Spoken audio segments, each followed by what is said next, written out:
কমিটির সম্মানিত সভাপতি,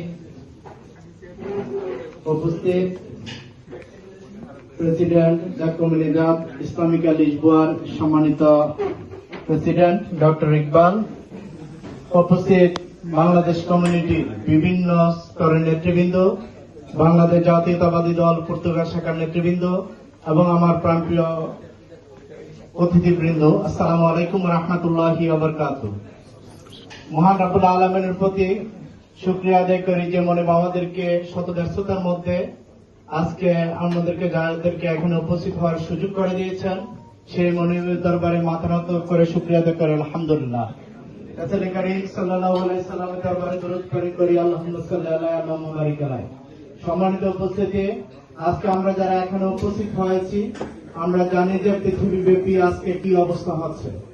আজকে আমরা যারা উপস্থিত হয়েছি একজন মুসলমান হিসাবে, একজন মুসলিম হিসাবে আমাদের যে দায়িত্ব এবং আমাদের যে কর্তব্য রয়েছে, এই দায়িত্ব এবং কর্তব্যের জায়গা থেকে যদি আমরা কাজ করি, তাহলে এই বিশ্ব ব্যবস্থায় আমাদের অনেক কিছু করা রয়েছে।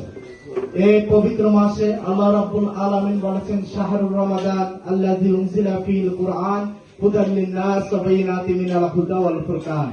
আল্লাহ এই পবিত্র মাসে এই পৃথিবীর মানুষের জন্য, মানব জাতির জন্য এই কোরআনকে নাযিল করেছেন। আর এই কোরআনটা হচ্ছে হুদা, পথ প্রদর্শক। আর এই কোরআন পৃথিবীতে যখন নাযিল হলো, সত্য এবং মিথ্যা দুইটা বিষয়ের পার্থক্য সুস্পষ্টভাবে পার্থক্য হয়ে গেল।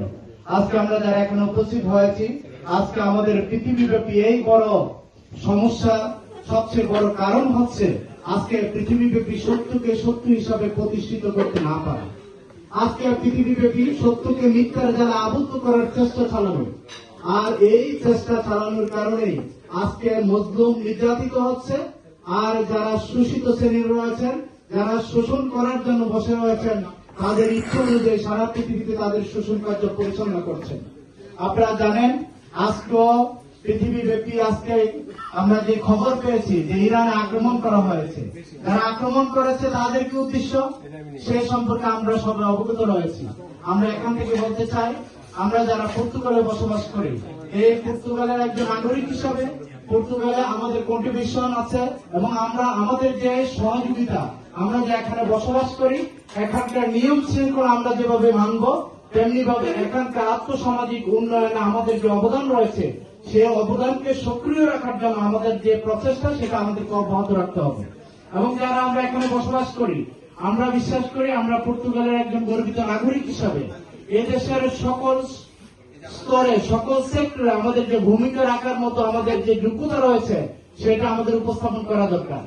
এবং আপনাদের কাছে আমি বিনীত অনুরোধ করব, সিআরসিআইপিটি, এই যে কমিউনিদাদ রিলিজিওসা ইসলামিকা কালচারাল ইসলামিক ইন পর্তুগাল, এখানে আমাদের যে ইসলামের একটা সৌন্দর্য রয়েছে, ইসলামটা যে অন্য ধর্মাবলম্বীদের জন্য কোনো হ্যাট নয়, এটা যে একটা সুন্দর রয়েছে, ইসলামের যে সৌন্দর্য, সেটাকে উপস্থাপনের মাধ্যমে আমাদের যারা প্রতিবেশী রয়েছে, আমাদের ধর্মীয় ভাবে অনেকের সাথে আমাদের মত পার্থক্য থাকতে পারে, অনেকের অনেক ধর্ম থাকতে পারে, কিন্তু পর্তুগালের উন্নয়নের ক্ষেত্রে, পর্তুগালকে সামনের দিকে এগিয়ে নেওয়ার ক্ষেত্রে আমরা এক এবং অভিন্ন। এই ক্ষেত্রে কোন ধর্মীয় দ্বিধা দ্বন্দ্ব, ধর্মীয় কোন ভিন্নতা আমাদেরকে কখনই সংস্পর্শে আনা যাবে না।